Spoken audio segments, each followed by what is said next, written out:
This week on Inside Boulder News, this decision makes these essential products more affordable for community members who need them. Help the Carnegie Library share your story. And will we have 6 more weeks of winter?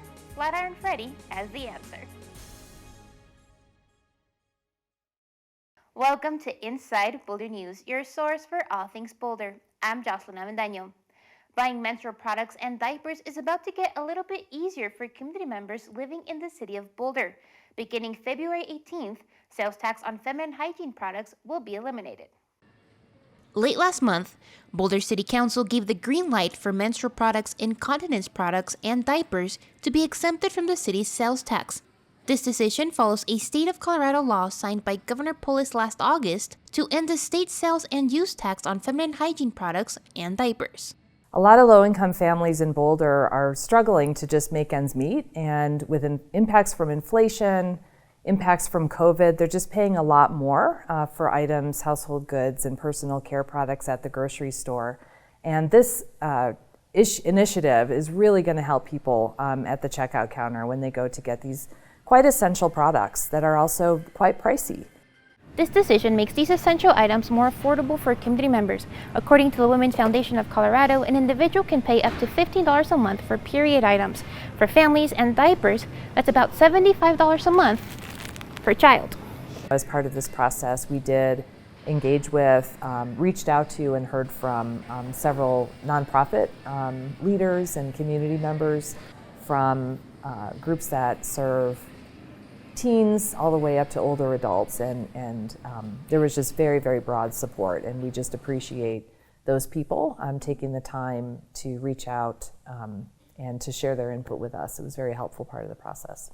While this tax exemption will offer a slight financial relief, the city's Housing and Human Services Department offers other opportunities for community members to have help getting their bills paid and helping ends meet. This includes the city's food tax rebate program and funding to area nonprofits like the Emergency Family Assistance Association.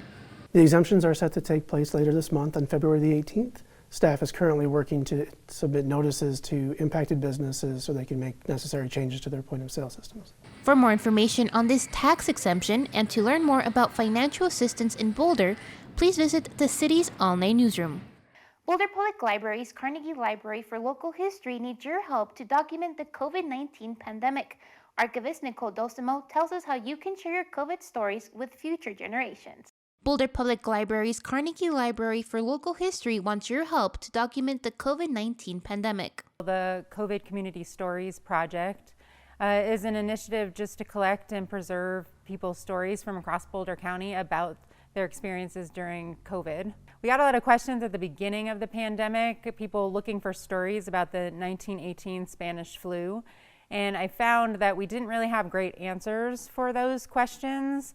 There just wasn't a lot of material in the archive. Stories submitted by community members will become part of the archive to preserve life in Boulder County during this time in history and show future generations what living through a pandemic was like. I think as someone who's living through a certain period of history, it's easy to, think that your story is not important. But in 50 years, someone will want to know the personal details just to understand what it was like to live through this time.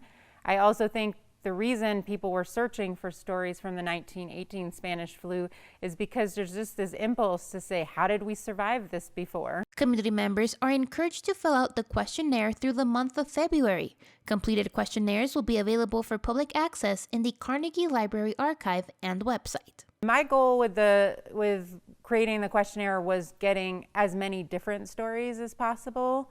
So really wanting to capture how it affected different people. So I've been really trying to get the survey or get the questionnaire out to people from all different income levels, racial backgrounds, working backgrounds. I found it especially important to try to seek out, for example, stories from teachers and stories from people who work in healthcare because people were so affected by that. To fill out the questionnaire and give an insight into Boulder's history for generations to come, please visit the website seen on your screen. Applications are now open for businesses interested in participating in the city's outdoor dining pilot. The 5-year pilot program provides year-round outdoor dining rules for restaurants, brew pubs, taverns, breweries, distilleries, and wineries. The program enables these businesses to offer more space to customers by expanding outside with more consistent, pre-approved infrastructure for the expansion areas. The pilot program began on September 1st, 2022, immediately following the expiration of emergency orders on August 31st, 2022. The second application window for participation in the pilot program opened this week and goes through Wednesday, March 1st for 3-year permits. There's a total of 24 businesses currently participating. More information on the city's outdoor dining pilot program may be found on the website seen on your screen. Whether it be skiing down Chautauqua or canoeing down a zip line, Flatiron Freddy sure knows how to make an entrance. Open space in Mountain Park's Flatiron Freddy, even on Groundhog Day, is a quirky, uniquely Boulder tradition that has happened for more than 10 years. This year, the stuffed yellow-bellied marmot emerged from the claws of a golden eagle and saw his shadow. His prediction? 6 more weeks of winter. Thank you so much for joining us on this week's edition of Inside Boulder News. Connect us on Facebook and Twitter.